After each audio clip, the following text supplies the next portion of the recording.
Yo, what's happening, YouTube? Afro Cuban here, and I'm back with another video of building my cinematic universe.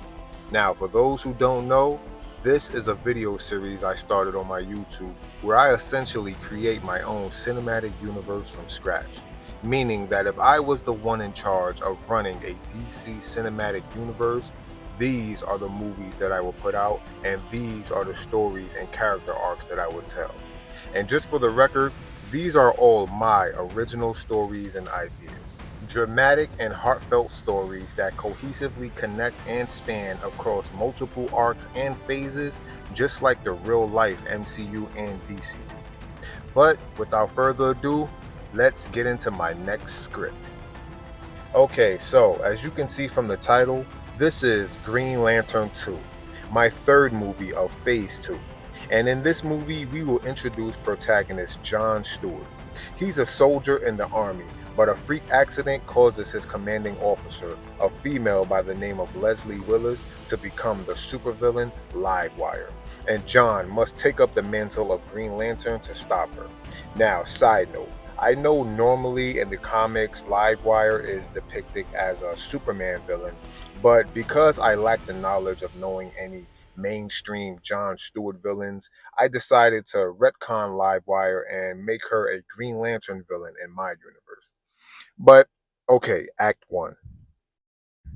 Okay, so the movie opens up with a scene of Hal Jordan sitting in his apartment watching a Superman memorial on the news. Superman's death has left the world shaken and heartbroken, but it has also left the world vulnerable to powerful threats.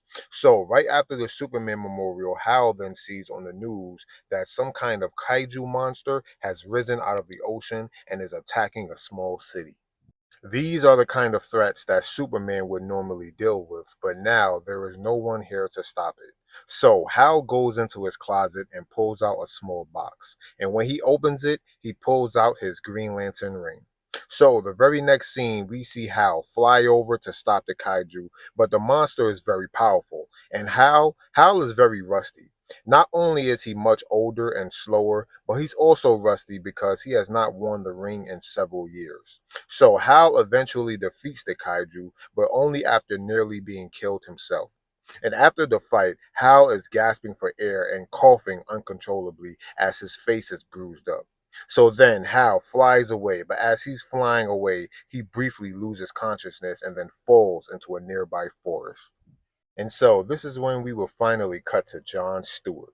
He's a military soldier on tour in Iraq. He and his fellow soldiers are walking through a desert, talking and laughing amongst themselves. They are also being led by a woman commander, Commander Leslie Willis. Now, John is somewhat like a second in command. He and Leslie are good friends. And as they all continue their patrol through the desert, one soldier randomly gets shot by a sniper, and the rest of the soldiers immediately take cover as a chaotic gunfight breaks out. It's an explosive action scene as the US soldiers are shooting it out with enemy soldiers who are hidden in the trees. And then, out of nowhere, one of the enemy soldiers fires a rocket and blows up the wall that Leslie and John were hiding behind. Leslie immediately gets knocked out, and John is laying there, and his ears are ringing and his vision is blurry, but then he blacks out as well. Moments later, John eventually wakes up and realizes that him and Leslie have both been captured by enemy soldiers and they have them strapped into chairs. They continuously punch John and waterboard him for information. But when they get to Leslie, they strap her to an old electric chair that's hooked up to a bunch of old wires and chemicals. So they electrocute her for information as well, but Leslie and John don't break. They hold their ground and continue to take their punishment. But then something goes wrong. As the enemy soldiers are electrocuting Leslie, they hear shouting and gunfire coming from outside. So the enemy troops run outside, but they forget to turn off the machine that's electrocuting Leslie. So then this old machine starts to overheat, and the chemicals start to leak out and spills on top of Leslie while she's being electrocuted. And it burns into her skin like acid, and the electricity starts to go into her skin as well, and then the machine explodes. The room is filled with electrified smoke. And then, moments later, John sees a bunch of United States soldiers come running into the room and breaks him free. But when the smoke clears, Leslie's body is gone, completely evaporated. John is devastated after watching his friend get tortured and obliterated right in front of his eyes. And his men carry him to the evacuation helicopter and then they fly away. And now we get into Act 2. So, after some weeks go by, we see John attending a funeral ceremony for Leslie, and John has tears in his eyes. He's taken it especially hard because him and Leslie were good friends. But then, right after the funeral scene, we cut back to the hidden cave where Leslie was killed, and we see multiple enemy soldiers walk in and they search the cave for any useful resources that were left behind. But as the soldiers are searching the cave, electricity starts to crackle in the air. And then, out of nowhere, the electricity starts to form into the glowing shape of a skeleton. The soldiers panic and fire their guns, but the electrified skeleton shoots out a blast of electricity and fries all of the soldiers. And then, moments later, we start to see muscles and tissue start to form around the skeleton. And then it materializes into Leslie. She stands there with glowing electricity in her eyes, and her face expression is consumed with rage. And this is our first official reveal of Livewire. So now we transition back to John, and a few months have gone by, and his Iraq tour comes to an end and he returns home. So then we see John head out to a bar to relax and hang out. But while he's there, he sees a bunch of gang members pull up into the bar and then they come in and start making trouble, demanding their weekly payment from the bartender. John steps in and tries to de escalate the situation, but then the gang members attack John. So, this is where we will see John pull out some impressive military combat, and one by one, he knocks out each of the gang members. Eventually, the gang members get up and run away, and the entire bar cheer and applaud John for his heroics. But then John sees a familiar face in the crowd, Hal Jordan. Hal has known John since he was a kid. In fact, Hal served with John's father. So John walks over and says, "Uncle Hal, is that really you?" And the two of them laugh and hug each other as they reunite and reminisce. John's father and Hal were best friends in the army, so Hal and John are basically like family, and the two of them just sit at the bar and reminisce about the old days. So, as they continue to catch up, John asks Hal for his phone number, but Hal says he doesn't have a phone. John laughs and says, "We need to bring you into the 21st century, old man. Come on, I know a nearby store. They offer great deals on new phones." So Hal and John head over to the electronics store and they are looking around for a new phone. But then the lights start to flicker and all of the electronics start to go on the fritz and some of the TVs and other electronic devices start to float in the air. And then we see a surge of electricity shoot out from one of the TVs and materializes into Livewire. She's draining the power from all of the electrical appliances in the store, but then she hears John say, "Leslie? Oh my God, Leslie, what happened to you? We thought you died." Livewire has a confused look on her face because she partially remembers John, but she isn't Leslie anymore. Her mind has become corrupted with rage and power. And the more powerful she becomes, the more she loses who she once was and becomes more evil. So Livewire zaps John and sends him flying across the room. And that's when Hal transforms into Green Lantern and tries to stop Livewire. So Green Lantern and Livewire engage into an explosive fight inside of the store, but Hal isn't strong enough to stop her. Livewire overpowers Hal and she's about to kill him, but that's when John gets back up and yells, "Leslie, stop! Please!" Leslie takes one more look at John, and then she dematerializes and zaps herself into one of the TVs and leaves. John is devastated after finding out that Hal is Green Lantern, but Hal is on the ground, bloody and unconscious, so John carries him to the car and tries to drive him to a hospital. But Hal eventually wakes up and tells John not to take him to a hospital because there's nothing they can do for him. So John drives Hal back to his apartment instead. And when they get to the apartment, the two of them argue about what to do next. And Hal says there's only one way to stop Leslie. And then Hal takes off his ring and hands it to John. John says, "What am I supposed to do with that?" Hal then says he's known John since he was a child.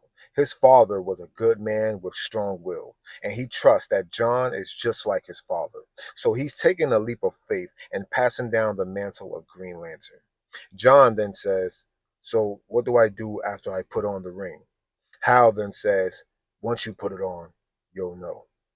So finally, John takes the ring and puts it on, and a surge of power explodes inside of Hal's apartment. A blinding green light shines throughout the apartment, and John's eyes start to glow green. John then begins to levitate.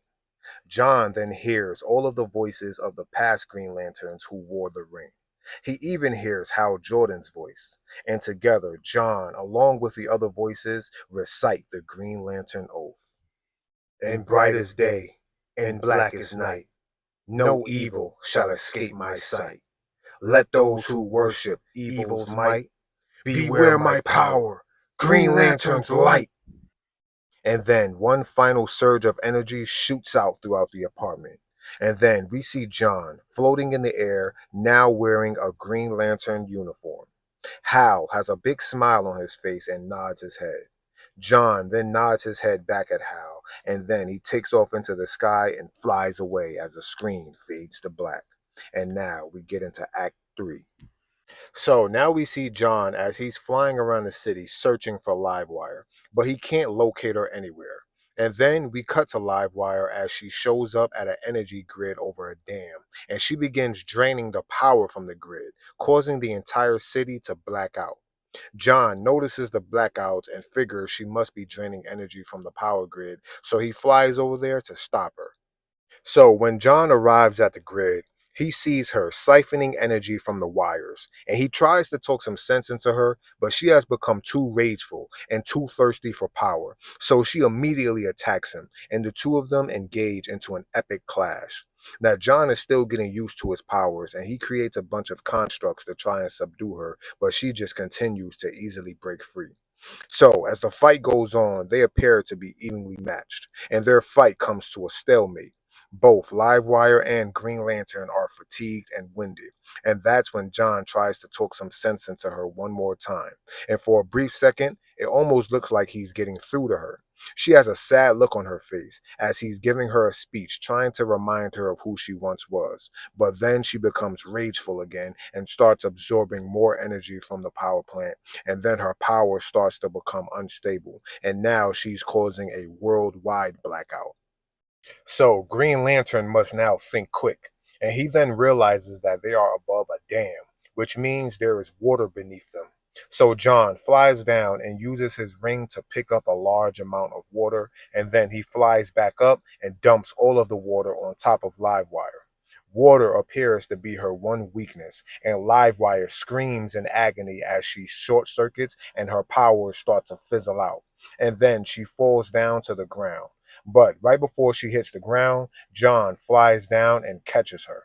And John carries her down to the ground, and that's when she briefly opens her eyes and says, "John? John, is that you? I'm sorry." John then says, "It's okay, Leslie. Don't worry, I'm going to get you all the help you need." And then we see police and fire truck sirens approaching from the distance as the screen cuts to black. So now we're at the end of the movie, and we see Hal Jordan sitting down having coffee in his apartment. Now, his face is still bruised up, and his arm is in a sling. But then he pulls out a newspaper, and on the front cover, he sees a picture of John Stewart as the new Green Lantern, as the headline reads, "An Emerald Hero emerges as Earth's new protector." And then the camera pans over to Hal as he has a big smile on his face, and then we cut back to Green Lantern, and John is flying through the sky, enjoying his new powers, and he also has a smile on his face. And then we see John shoot upwards towards outer space, and then the screen cuts to black one last time, and that's where the movie ends. So now, once the credits finish rolling, this is where we will get a post-credit scene. We cut to a lab and we see Livewire strapped to a table. A bunch of agents wearing suits are standing around, and then one of them pulls out a phone and calls someone on FaceTime. It's a woman. We can't see who it is. We can only hear her voice. The agent then says, "Yes, ma'am. We have the metahuman. We're preparing to bring her back online now." And then we hear this mysterious woman then say, "That's what I want to hear. Keep me posted. We may still be able to use her." And then the agent says, "Yes, Miss Waller. I'll keep you posted." So it appears that this agent was talking to Amanda Waller, but we don't know why as of yet. And then we cut back to Livewire and we see her slowly open her eyes. And then we see a small spark of electricity crackle in her eyes right before the screen cuts to black one more time. And that's where the movie officially ends. And yeah, that pretty much wraps up my Green Lantern sequel. Now, I tried to make it a straight to the point action adventure and not overcomplicate the plot. John Stewart becomes the new Green Lantern after his friend and colleague from the military becomes an evil superpowered villain, and to prevent her from causing permanent damage to herself and those around her. And as you guys see from my post credit scene, I left it on a cliffhanger because this will not be the last time we see Green Lantern or Livewire. We get a final shot of John as he's flying upwards towards outer space because that's where his next adventure will continue. And in the final scene of Livewire, we see her being held in a lab that's being supervised by Amanda Waller. And we will soon find out what Amanda Waller is planning in a future video. But yeah, that's pretty much all I got for you guys today. And if you have any questions or if you found any plot holes in my script, feel free to let me know in the comments below. But as always, be well, be great, and I will catch you nerds on the flip side.